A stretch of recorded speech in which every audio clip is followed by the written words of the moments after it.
Tonight, our first sign of hope when it comes to easing our stay-at-home orders, and it comes on the health front, but unfortunately no firm date to reopen. Thanks for joining us for the Nightly Check-In. I'm Mark Mullen.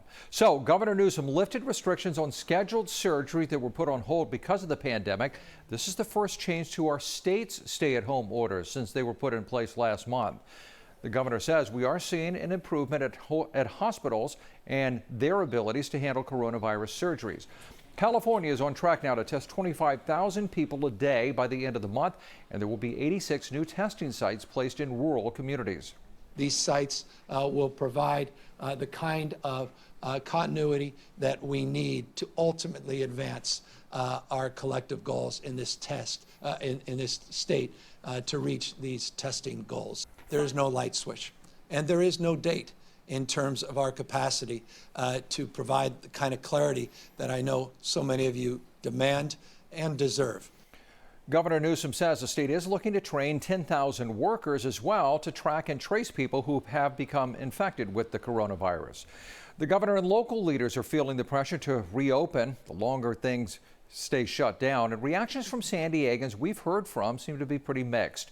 While some are pushing to get the economy rolling, others fear it is too soon to start reopening businesses. I probably would wait myself. I'm willing to wait a little longer. I am concerned a lot of the restaurants might shut down as a result. It's been a very scary time. While some are hesitant about businesses reopening, the overall consensus we heard today was that people are in agreement to open up parks and beaches with physical distance practices. You can keep up with which parks are open on our website, NBC7.com, under the coronavirus tab. The newest city to reopen a limited amount of parks is Imperial Beach. They made it clear the parks they reopened today are for local residents only. Neighbors are still required to physically distance themselves from one another at least 6 feet and are required to wear facial coverings. The larger public areas, including the Imperial Beach Pier, Borderfield State Park, and the Tijuana Estuary, remain closed. Here are the latest numbers. 9 more people died from the coronavirus in San Diego County since yesterday, bringing the total number of deaths to 96. Health officials reported 57 new cases, bringing the total to 2,491. That's in the county. Some good news, at least 1,400 local residents have recovered from the coronavirus. San Diego police have filed a request to charge the organizer of Saturday's social distancing protest in downtown San Diego for violating the county's public health order. Police say because the protest was peaceful, they did not write citations on Saturday to avoid public confrontations and violence. Police did not release the organizer's name, but the Center for American Liberty sent a statement to NBC7 saying they are representing the 27-year-old woman who is facing that misdemeanor charge. If the city attorney decides to charge the organizer, a judge would then determine a punishment if she were found guilty. Right now in National City, you are required to wear a facial covering when you are out in public.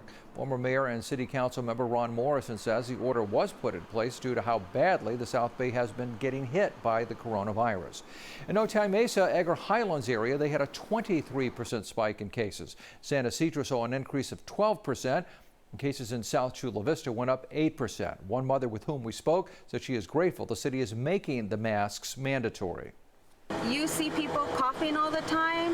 Even with us wearing our masks, there's always somebody around that doesn't have it, that's doing stuff, touching their face. And yes, I don't think that they're going overboard. I think it's great that they're enforcing it. City leaders hope the required face mask will slow the spread of COVID-19. A streak of sunshine this week. Here's your forecast. Your temperatures for Thursday will be on the warmer side again, even a little bit warmer now than what you've experienced for this Wednesday. So we'll continue to see those temperatures in the coast rising up to about the upper 70s. The inland valleys, you're looking at on average now the mid 80s. Some of you seeing possibly the upper 80s, mountains mid 70s, possibly even the upper 70s. So beautiful for your Thursday. The deserts, you're looking at about the upper 90s. It's a little warm there, and it's going to stay that way for a while. This ridge of high pressure isn't breaking down anytime soon.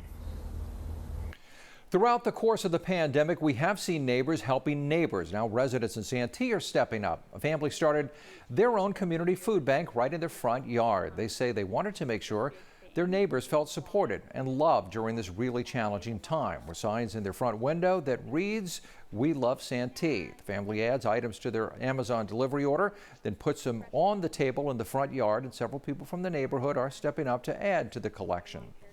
In a time that's scary and uncertain, there are still good people that want to show you that we're here for you and we love you, and we don't even need to know you. We just need to know that you have a need, and that's all we need to help you fill it.